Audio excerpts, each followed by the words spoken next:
Hayya shamarka funee kabajamtoota fi jaalatamtoota ilmaan Oromoo assalaamu alaykum warahmatullahi wabarakatuh. Akkam naguma fayyaa keessan jirra jirtu baga jiraattan. Wantoota lama sadii isinii qabadee dhufee jira. Wanni kunis waan akkaan isin fayyadu illee dhabdii qaba. Tokkoffaa namoonni daataa keessan Feesbuukiin daataa dafee nu jalaa fixaa jettan karaa salphaadhaan akka isin jalaa finnetti irra kaayattan. Warroonni gartee wifi fayyadamtan akka viidiyoon qulqulluun footoo isin gadhiiftan Feesbuuk qulqulluun isinii bahuudhaaf bakka gartee daataa irra kaattan wifi irra kaattan isin agarsiisa. Namoonni immoo wifi fi daataa illee hundarra kaadhetis sunis akka gartee isin gammachiisanii kanumaaf salbaayee salphaadha nafaan obbo isin agarsiisa isin jedha. Facebook seenne haa ilaallu. Facebook yeroo seenne haala kanaan tuttuqaa sadii kana seenne tuttuqaa sadan kana ni seenna. Yeroo seenne irra ol deemna. Setting in the browser kana jechuudha. Isa kana seenne jechuudha. Isa kana seenna gattu ina setting kayyuu kana jechuudha. Isa kana jechuudha. Kana yeroo seenne haala kanaa irra ol deemtanii jechuudha. Irra ol deemtanii jala kanatti miidiyaa akka jiru kana seenna jechuudha. Baay'ee salphaadha. Nama hin dhibu miidiyaa. Namoonni daataa keessattuu gartee daataa waa isin jala gartee dafee dhumatu haala kanaan jira jechuudha.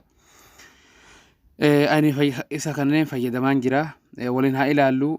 Bakka tana yeroo seentee miidiyaa kana jechuudha. Namoonni akkan dogoggoree irra ol deemtanii bakka miidiyaa kana gartanii as seentanii as yeroo seentan haala kanaa isin dhufa jechuudha. Namoonni gartee wifi keessan jabaadha asirra kaatan jechuudha.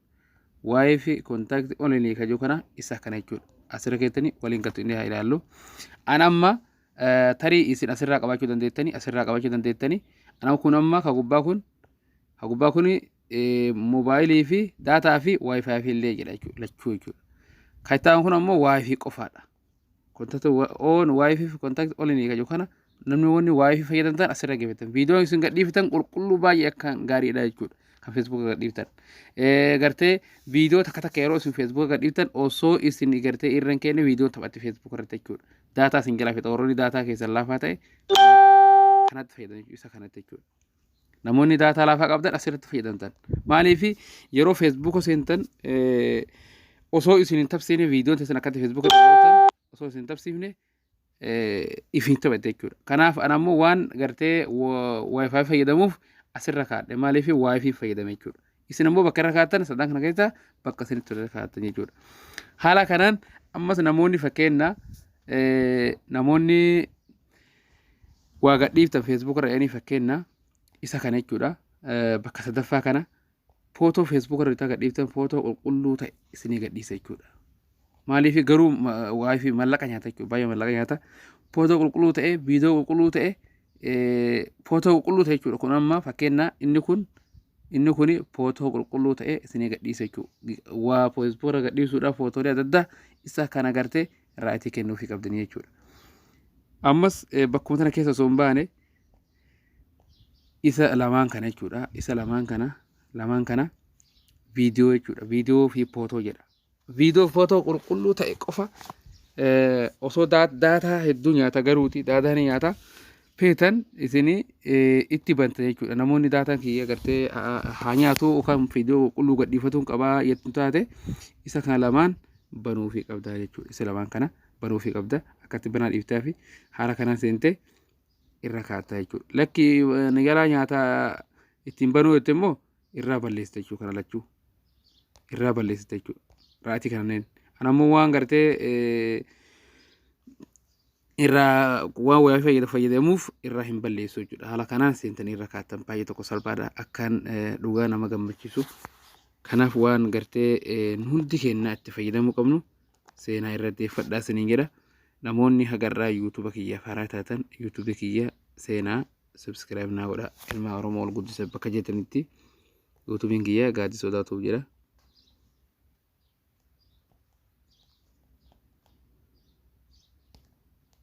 Sodaatuuf isa kana jechuudha. Seenaa subscribe naa godha hundi keessanuu.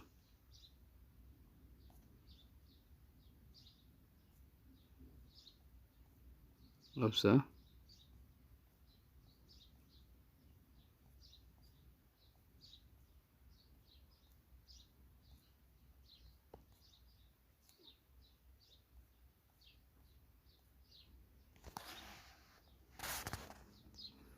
Ragwang